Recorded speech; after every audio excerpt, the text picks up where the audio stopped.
Social media platform पर एक बार हम फिर से हाजिर हैं और हमारे साथ मौजूद हैं सीनियर स्पोर्ट्स जर्नलिस्ट माजिद भट्टी साहब। Sir thank you very much for your precious time. लेकिन सर पाकिस्तान क्रिकेट में ये क्या चल रहा है? उधर हारिस रऊफ पॉलिटिशियन से जाके मुलाकातें कर रहे हैं, उधर बाबर आजम के फादर आके उन्हें डिफेंड कर रहे हैं। सर अगर परफॉर्मेंस क्या खराब होगी तो उस पर अकाउंटेबिलिटी भी ना की जाए इन लोगों की?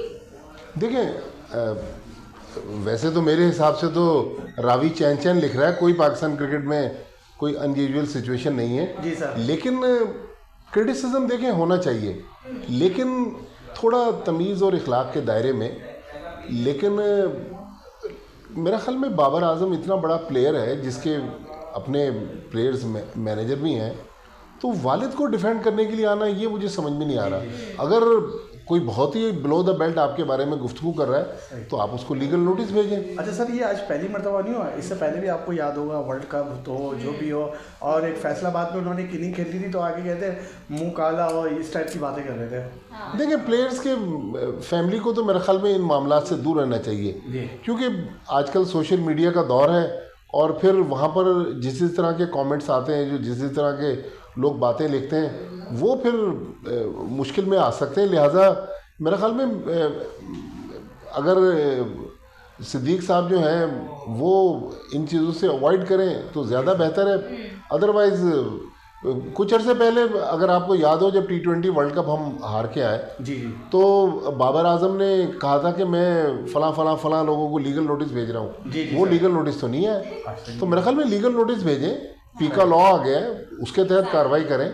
लेकिन इस तरह वालिद को आके, ज़ाहिर है बाप और बेटे का रिश्ता देखें, एक बड़ा नेचुरल और बड़ा जज्बाती रिश्ता होता है। लेकिन सर वो कह रहे हैं मैं तो कोच भी हूँ, मैं इनका वो ये मैं भी पहला कोच हूँ और आखिरी कोच हूँ। भाई फिर बाकी कोचेस जो हैं वो तो अपनी दुकानें बंद कर दें। हाँ, तो इनके बाकी कौन कौन से प्लेयर्स इन्होंने प्रोड्यूस किए हैं बाबर आजम के अलावा? बहुत सारे करे बाबर आजम एंड बाबर आजम। सर इनसे बहुत मेरी सुपर क्लासिक मुलाकात रही थी जब लाहौर कलंदर का कैंप लग रहा था, तो मैं और नसीम भाई गए थे। तो इनका एक बहुत अच्छा किस्सा है, वो मैं आपको बताऊंगा। Sir, we truly respect Babar Azam, but Babar Azam need to understand he needs to bring his A game back. देखें, इसमें तो कोई शक नहीं है कि बाबर आजम को अगर लोग किंग बाबर आजम कहते थे, फिर उन्होंने खुद कहा कि मुझे किंग शिंग ना कहें, वो उनकी गेम की वजह से कहते हैं। आज बाबर आजम अगर मुश्किल में है, उनके बैट से स्कोर नहीं हो रहा, हमने अपने इस जर्नलिज्म के कैरियर में बहुत सारे लोगों को स्ट्रगल करते हुए देखा फॉर्म के हवाले से। ज़हीर अब्बास की हमने कहानियाँ सुनी 79 में इंडिया के टूर पे, बताते हैं कि जब उनकी फॉर्म नहीं थी तो ज़हीर अब्बास अपने कमरे में धाड़े मार मार के रो रहे थे कि मुझ पे किसी ने जादू कर दिया।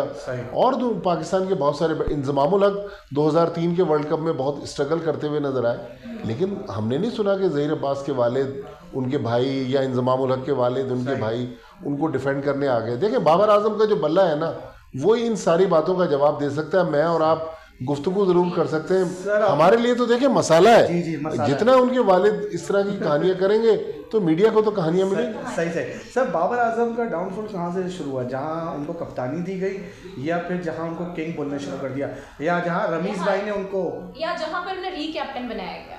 नहीं, मेरे ख्याल में कप्तानी के दौरान जब वो प्रेशर में आए, पाकिस्तान टीम स्ट्रगल करने लगी, उनके बारे में जब मीडिया ये कहने लगा कि वो अपने कुछ मनपसंद लोगों को मौका दे रहे हैं, वहाँ से मेरे ख्याल में मुश्किलात आई। लेकिन प्लेयर्स पे क्रिटिसिज्म होती है। मुझे याद है जावेद मियांदाद के भाई अनवर मियांदाद, अगर वो चाहते उस ज़माने में अनवर मियांदाद को वो टेस्ट मैच खिला सकते थे, लेकिन बहुत सारे लोगों ने कहा, तौसीफ अहमद भी एक दिन कह रहे थे कि हमने भी मशवरा दिया कि आप पे क्रिटिसिज्म तो हो रही है, आप खिला दें। वो दौर तो सोशल मीडिया, इलेक्ट्रॉनिक मीडिया का दौर भी नहीं था।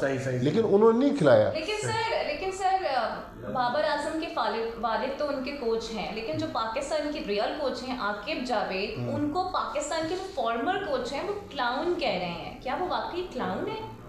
देखिए, ये भी गैर मुनासिब अल्फाज हैं, लेकिन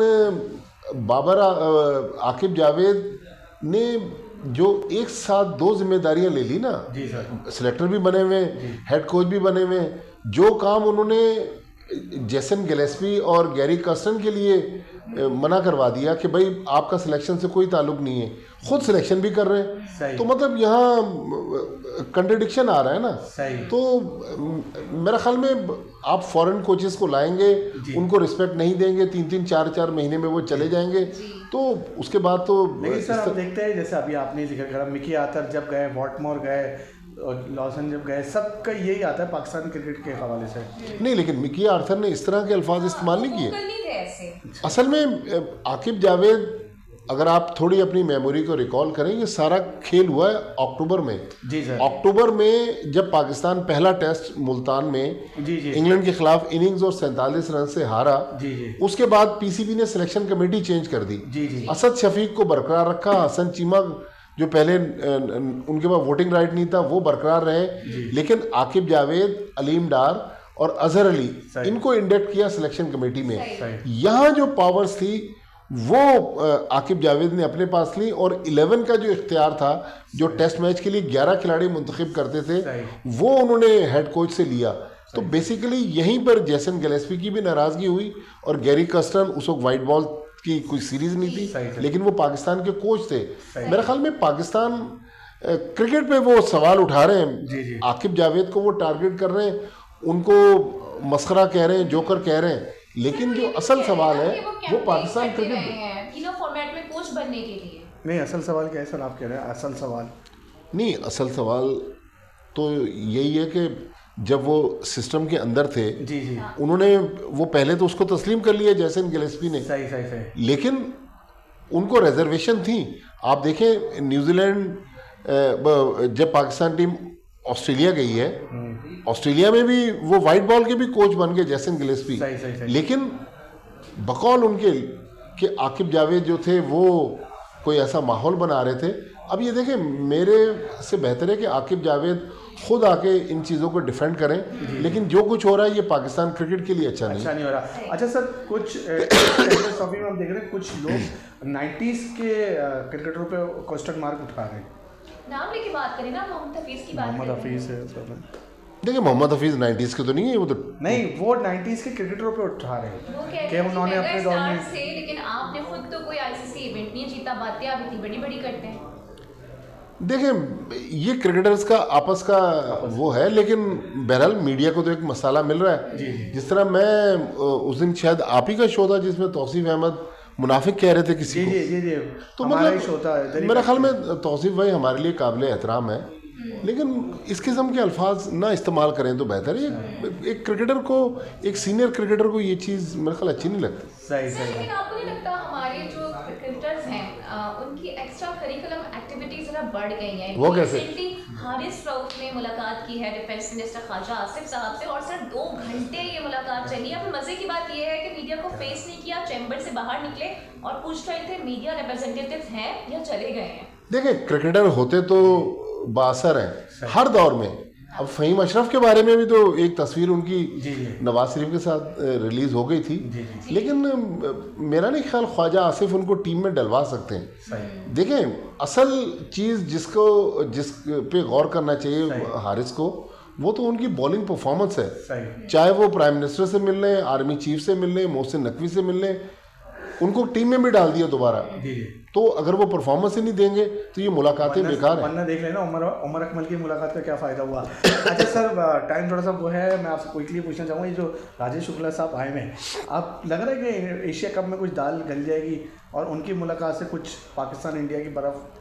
देखिए, राजीव शुक्ला भी बीसीसीआई के 12वें खिलाड़ी हैं, 12वें खिलाड़ी, और वो उनका बेसिकली जो ताल्लुक है वो कांग्रेस पार्टी से है। इस वक्त वहाँ जो हुक्मरान हैं, जो लोग रूल कर रहे हैं, वो बीजेपी के लोग हैं। तो मेरा नहीं ख्याल, राजीव शुक्ला 2023 में भी आए थे जी सर, जब एशिया कप पाकिस्तान में हुआ था। असल तो देखें, पाकिस्तान में 10 मैच हो गए चैंपियंस ट्रॉफी के, जय शाह नहीं आए, जो आईसीसी के चेयरमैन है, उनको आना चाहिए था। सर आपने भी 10 मैच का जिक्र किया ना, तो वो सखियान मुश्ताक की बड़ी ख्वाहिश है। वो कह रहे हैं कि 10 T20, 10 टेस्ट और 10 ODI खेल लो, लग पता जाएगा कौन बेहतर है, पाकिस्तान वर्सेस इंडिया। देखें, ये बात ठीक है कि एक मैच का प्रेशर ज़रा ज़्यादा होता है। अगर 10 मैच होंगे ना तो पाकिस्तान 6 हार जाएगा, लेकिन 4 जीत भी सकता है। तो सकलैन मुश्ताक काफ़ी हद तक सही कह रहे हैं लेकिन आज हमने अपनी क्रिकेट को इस नहज पे क्यों पहुंचा दिया कि अब हम ये बात कर रहे हैं कि इंडिया में हरा देगा। हमें अपने मामलात को ठीक करना चाहिए। हमारे पास अभी भी बेहतर प्लेयर्स हैं। इन सबका शिकस्त का जिम्मेदार किसको समझते हैं? जो ओवरऑल हमारा सिस्टम है। बिल्कुल, पाकिस्तान क्रिकेट का सिस्टम जो है उसमें चाहे मोहसिन नकवी चेयरमैन हो, चाहे नहीं, मोहसिन खान को कहाँ लिया है, वो कह रहे हैं चेयरमैन होता ना तो इंडियन टीम पाकिस्तान आती खेलने के लिए। वो भी उन्होंने हमारे शो में बात सही की। कहा है उन्होंने। भाई जाके कहें गवर्नमेंट को, वो तो उनको भेज देंगे इंडिया। सही सही सही। सर शायद आप दीदी को ऐसा लगता है कि अगर वर्ल्ड 11 भी बन जाए ना इस वक्त, तो हम इंडिया को नहीं हरा सकते दुबई में। देखिए, कोई भी टीम दुनिया में अनबीटेबल तो नहीं है। अभी संडे को फाइनल होना है, यू नेवर नो कि इस बार न्यूजीलैंड जीत जाए। सही। तो आपकी फेवरेट टीम सर इस फाइनल में? एज ए पाकिस्तानी मेरी फेवरेट टीम न्यूजीलैंड है। इंडियन नहीं सर? नहीं क्यों सर? नहीं, मेरी ख्वाहिश है कि न्यूजीलैंड विराट जीते। का 100 है सर। आना चाहिए। ये आप अब्दुल माजिद भट्टी से सवाल कर रहे हैं, कमर रजा इफ़ी से नहीं कर रहे।